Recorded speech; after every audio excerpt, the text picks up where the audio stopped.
Saya ingin bercerita aja kepada pembaca, ingin berbagi kepada mereka secara sederhana ya tentang apa yang saya alami, kemudian pendapat saya tentang itu.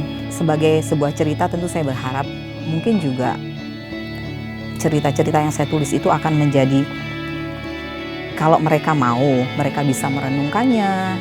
Saya tidak mengerti, tapi memang ada orang yang menyimpulkan bahwa saya adalah orang yang suka menceritakan kesedihan. Mungkin benar, tapi itu hanya satu sisi dari cerita itu. Ada juga hal-hal lucu ya di dalam cerita yang saya tulis, karena ketika kita menulis satu peristiwa kan seperti kita menulis juga tentang kehidupan.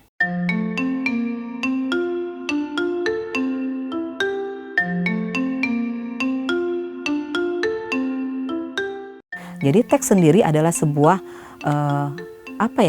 saya nggak mau bilang institusi karena terlalu serius ya, tapi teks sendiri adalah sesuatu yang sangat hidup, yang ketika setiap orang ketika membacanya bisa juga menangkap kesan yang berbeda-beda itu.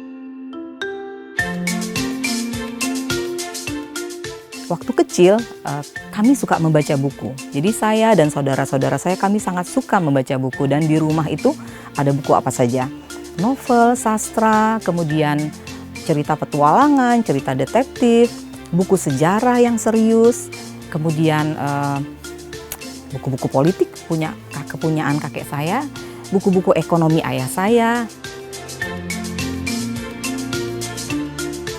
Selama ini, entah itu kebetulan atau memang itu satu keberuntungan, saya selalu menekuni pekerjaan yang memang terkait dengan menulis. Jadi saya bekerja di sebuah lembaga penelitian, saya juga menulis. Kemudian saya bekerja di sebuah majalah, saya menulis. Kemudian saya bersama-sama dengan sejumlah teman membuat satu kantor berita kecil di Aceh, juga menulis. Kadang-kadang ya saya juga berpikir begini, sebetulnya apakah memang sampai akhir hidup saya akan menjadi penulis?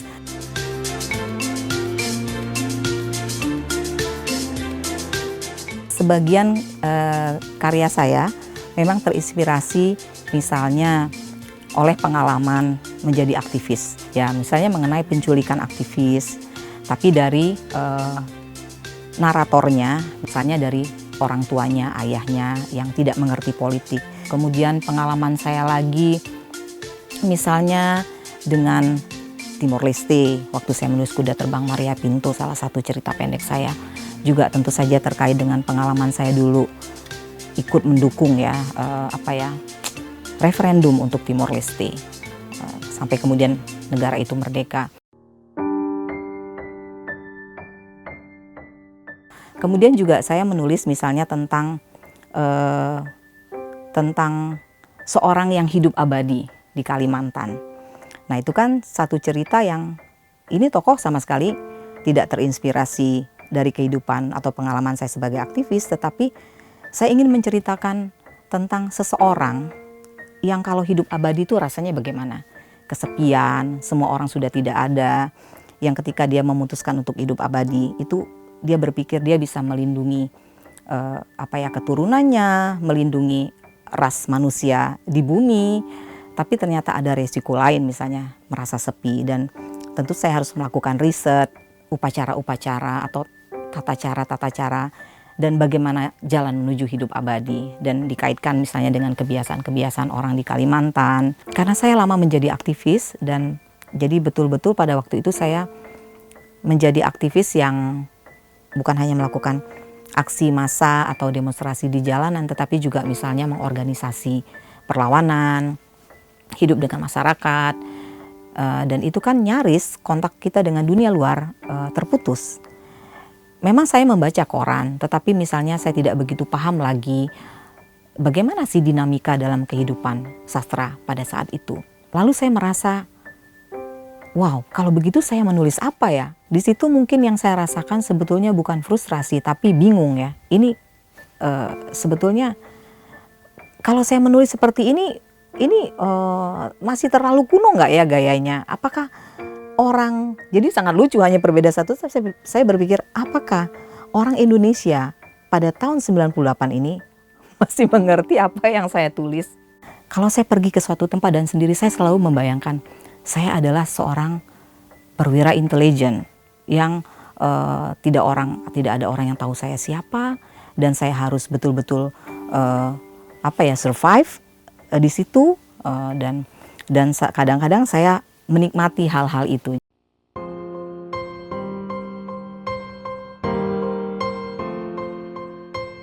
Saya tidak mau melihat hal-hal yang pesimistis dari dunia kita yang terus berubah.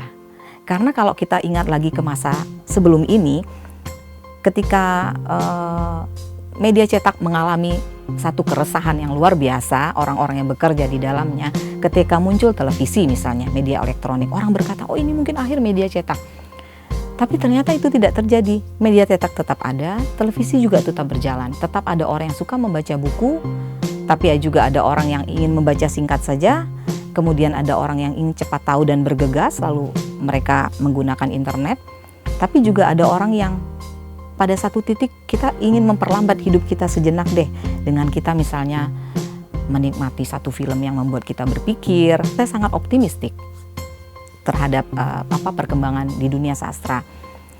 Misalnya saya masih suka sekali saya misalnya membaca karya-karya penulis-penulis muda. Mereka menulis panjang dan luar biasa, dan bacaan-bacaan mereka juga luas. Saya tidak pernah khawatir ya dengan generasi sesudah saya.